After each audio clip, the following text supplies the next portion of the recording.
Hamburg. Come on over to the session. Mixed fleet infrastructure for the AI pipeline. I see a lot of people over at happy hour. I seem to caught right at 4 o'clock. Grab a drink, come on over and sit down. My name's Matt Swalley. I'm part of Team VDURA. We are modern data storage for the AI and HPC pipeline. I got the opportunity to present last year. We had a nice crowd over here. We got a lot more exciting updates and a lot of things have happened this year. So let's get started. So last year we talked a little bit about how AI was moving from pilot to production. I want to focus a little bit on the user experience right now and what's changed.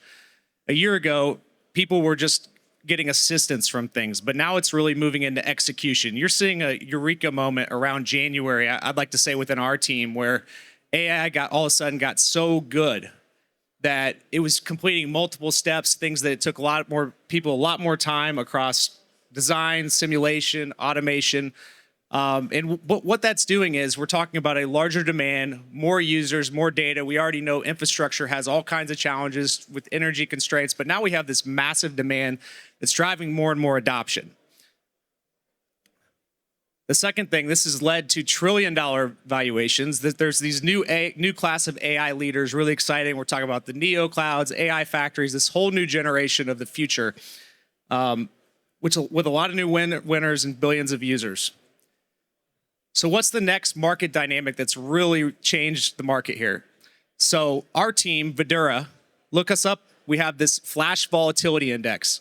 We've been tracking the flash to disk ratio for the last 2 years.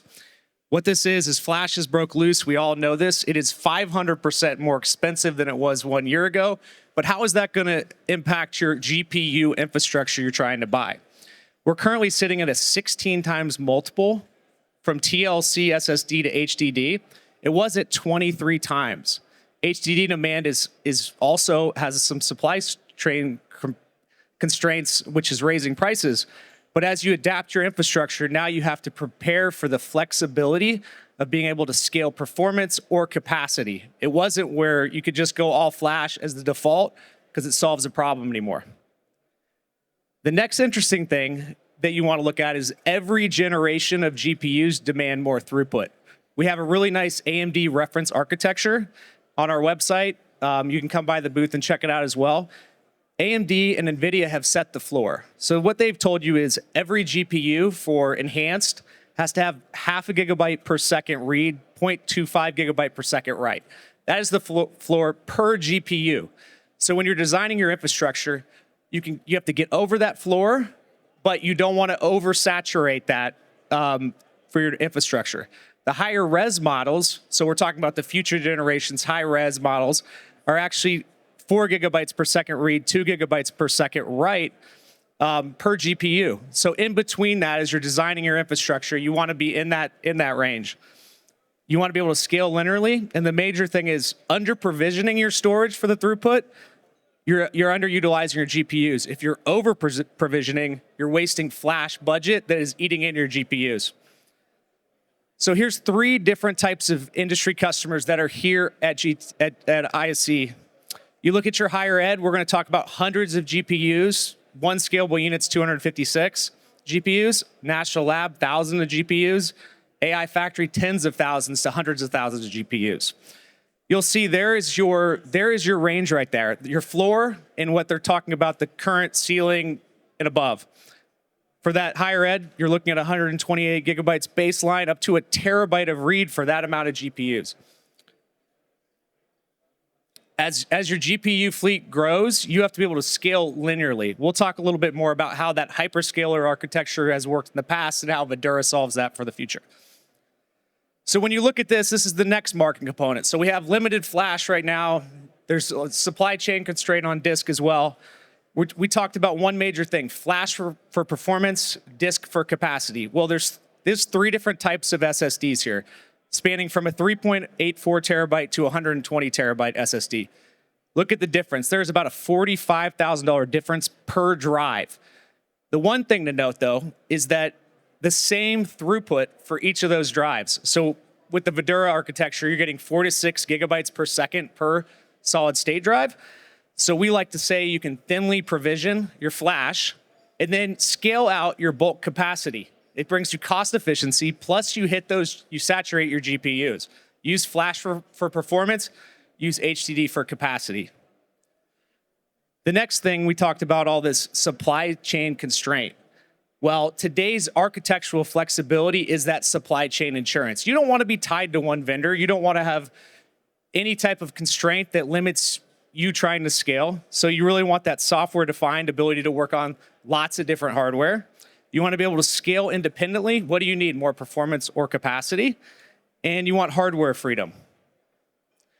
And guess what? The hyperscalers figured this out decades ago. So they've been doing this a long time. They had anywhere from 10 and 20% HDD or disk, or 10 to 20% flash, 80% HDD.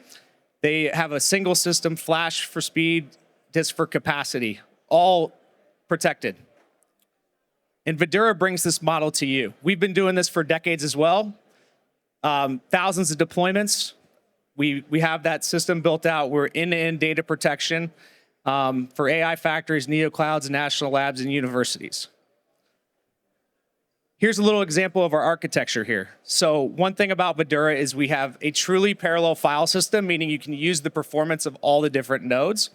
We have a separate control plane from the data plane. And this is where it really scales out efficiently, is this data plane. We have two different types of storage nodes. We have a all flash node and what we call a mixed fleet node. All of our mixed fleet nodes have flash and then an HDD JBOD to it, and then we virtualize each of the object devices within those storage nodes. So after you have the minimum of 3 of each nodes, you can add a single node at a time and scale out very efficiently, either flash for performance and HDD for capacity nodes. So each stage of the AI pipeline is very unique. We all know that. They all have different requirements. Checkpointing, your GPU sit idle during it. You have to checkpoint very efficiently. Otherwise, you're losing money. Inferencing is ultra low latency. Archive, you of course don't want all your data on flash. Each one of these is unique. So when you're architecting your system, you want to be able to have those workloads run on a certain type of architecture. And this is how we do it for mixed fleet right here. So each one of our virtually protected object devices has one NVMe flash drive and around 9 HDDs for those mixed fleet nodes.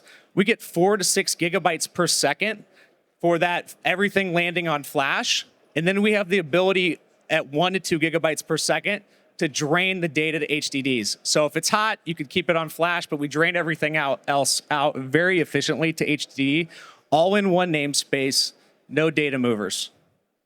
It's all erasure coded, protected at the client level, so it's secure, and no central hardware bottleneck. One of the challenges is if everything goes through a head node, there are bottlenecks. So when you get to the full JBOD range, you can have 20 plus gigabytes a second of back in bandwidth.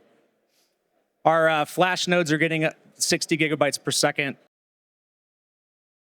So when you look at power here, the one thing that's also very efficient is with capacity per watt. Because if you're storing everything on flash, you're using a lot of energy. But if you have the better the density of your nodes, the better the capacity per watt. So we're seeing 2 times the capacity per watt efficiency and cost savings for that. Finally, we have this flash volatility index. Again, come by the booth. We have this publicly available. The person that created it is right back there, Eric Salo. In real time, we can show you through how the flash volatility is, and optimize your own network and give you some benchmark pricing there. It's really great. It's updated every month.